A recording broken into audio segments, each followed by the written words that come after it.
Cidadania, defesa do consumidor, economia e até sustentabilidade. Não importa o tema. Se você tem uma dúvida, nós respondemos.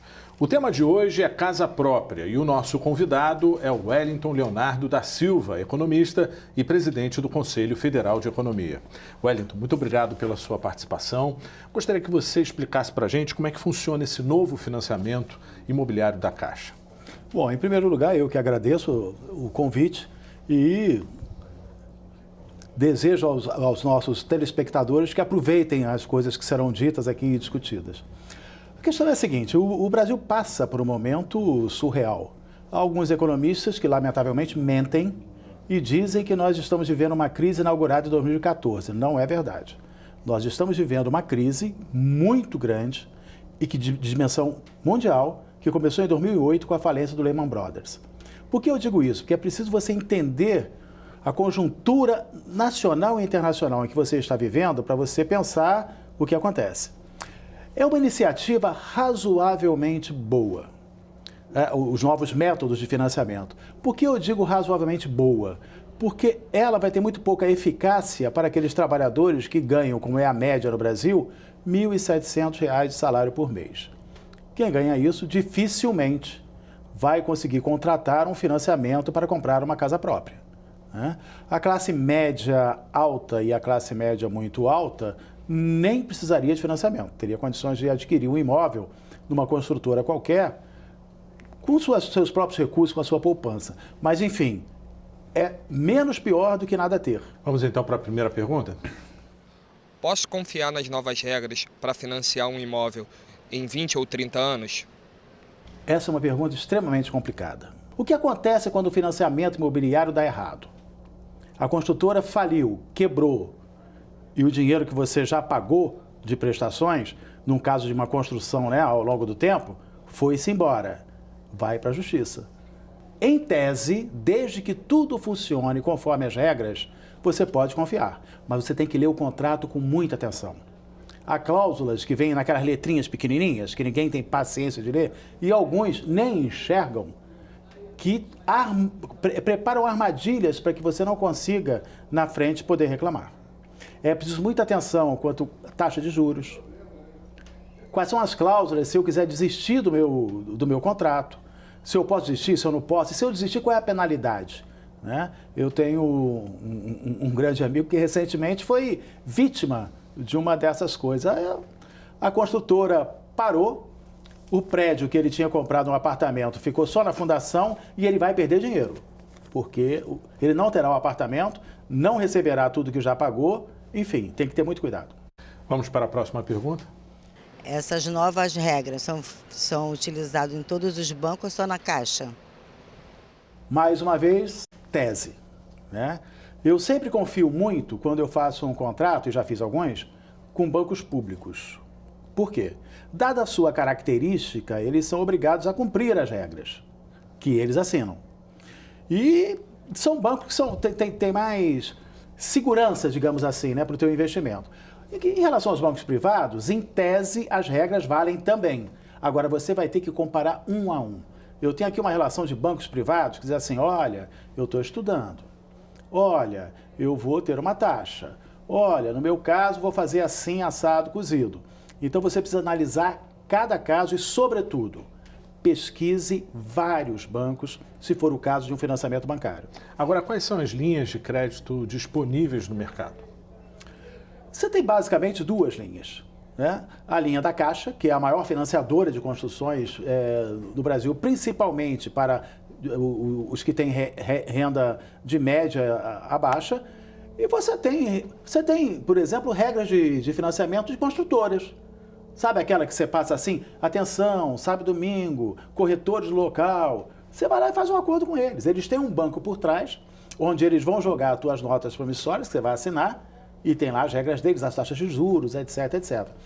O que você precisa, você tem cooperativas, por exemplo, em que pessoas se associam e contratam uma construtora com regras muito claras no contrato, para dizer, você vai construir um prédio de 10 andares, onde nós aqui vamos morar, as nossas famílias.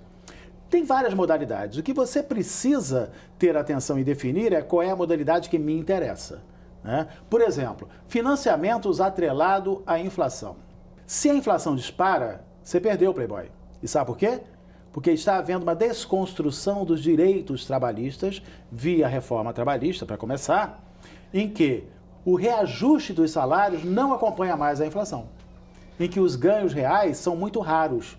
Então a inflação dispara, o financiador, o banqueiro vai te cobrar a inflação mais a TJLP ou coisa parecida e o teu salário não acompanhará. Vai chegar um momento que tu vai ter que escolher, eu pago a prestação do meu apartamento ou eu pago a escola, a comida, o lazer dos meus filhos, e aí perdeu. Vamos para mais uma pergunta, então? Eu tenho o direito de mudar o tipo de financiamento no futuro ou tenho que cumprir o contrato? Minha cara empresária, mais uma vez, atenção. Antes de assinar o seu contrato, leia quais são as cláusulas. Há contratos em que há cláusulas gravosas, para quem te está oferecendo o contrato, que prevêem o seguinte: se você desistir, tu tem que pagar uma multa, tu tem uma perda, e às vezes até tem cláusula que diz, se você desistir, você perdeu tudo que você colocou naquele contrato específico. Tem que ler o contrato antes de assinar, tem que consultar pessoas que entendam do riscado, né? Eu aconselho a consultar advogados, aconselho consultar pessoas que sejam de institutos de pesquisa sobre o mercado imobiliário, mas não da construtora, né? Independentes. Eu tenho até aqui alguns em quem eu me referencio quando quero pesquisar sobre isso. Tem que saber o que você está assinando para depois não ser surpreendido. Ah, se eu quiser mudar de contrato, eu tenho que deixar 30%, 40% que eu já paguei no contrato inicial. Vamos para mais uma pergunta? O que vai acontecer com o financiamento da casa própria se a inflação disparar? Minha cara doutora, eu já respondi. Se a inflação disparar pelas regras atuais, a não ser que você seja uma empreendedora que consiga lucros de 3, 4, 5% ao mês, 10, 12%, aí você está salva. Se não for, você perdeu. Porque os reajustes salariais, a tendência, o que está colocado hoje no modelo que está sendo implementado no Brasil, é que os salários não acompanhem sequer a inflação. Pega, por exemplo, a aposentadoria. Ela não foi corrigida para a inflação, foi corrigida abaixo. E agora já dizem que, por exemplo, os funcionários públicos, o menino de Chicago, o Paulo Guedes, ele já disse que funcionário público não vai ter reajuste durante 2 ou 3 anos. Aí tu imagina, a inflação dispara, você não tem reajuste, já comprou o seu imóvel financiado com a corda no pescoço. Como é que você vai dar jeito? Qual o seu conselho para quem não tem um poder de compra tão alto? Qual seria a saída? Eu procuraria dinamizar uma coisa no Brasil que é bem rara, né? As cooperativas, onde os cidadãos se juntam, estabelecem um padrão de residência que, evidentemente, não vai ser a residência de 600 mil reais, de 1 milhão, de 2, 3, 4, mas o padrão de residência digno, né? E que eles são capazes de pagar, e façam uma cooperativa e contratem a preço justo, de preferência por pesquisa de mercado, licitação, não licitação, mas assim, consultem várias construtoras e digam, olha só, nós somos capazes de pagar por mês por um prédio, sei lá, de 3 andares, ou por 10 casas, 10 mil reais, juntando todos nós aqui. Dá para fazer um negócio? Qual é a taxa de juros? Enfim, é uma das saídas possíveis. Vamos para mais uma pergunta, então? Posso usar o dinheiro do FGTS para financiar a casa própria? Ou não vale a pena? Meu caro Renato, não só pode como deve.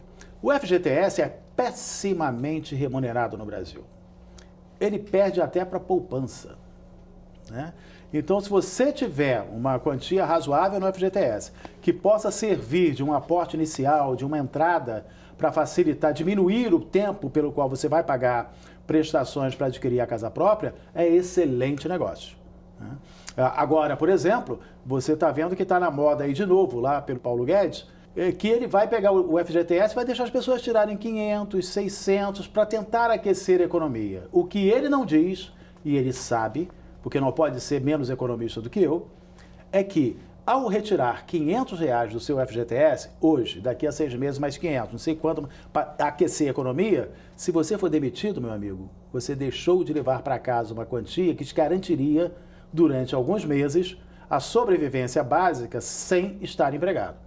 Temos quase 14 milhões de desempregados no Brasil hoje, 29 milhões de subempregados que ganham merreca, né, e desalentados que desistiram de procurar emprego e que, se não tivessem nem o FGTS, já estariam mortos de fome. Cuidado. Vamos para mais uma pergunta? É melhor financiar a casa própria ou pagar aluguel?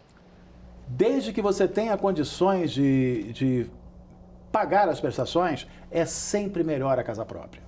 Por quê? Porque o aluguel, dependendo de como está a economia, ele pode ser muito majorado, ele pode ser majorado numa escala muito maior do que o reajuste do seu salário. E é um dinheiro que você nunca mais vai ver de volta. Quando você está pagando uma prestação, embora às vezes muito próxima ou até um pouco mais elevada do que o aluguel, você tem pelo menos uma expectativa de que um dia aquilo será seu e você não dependerá mais do português da esquina para morar.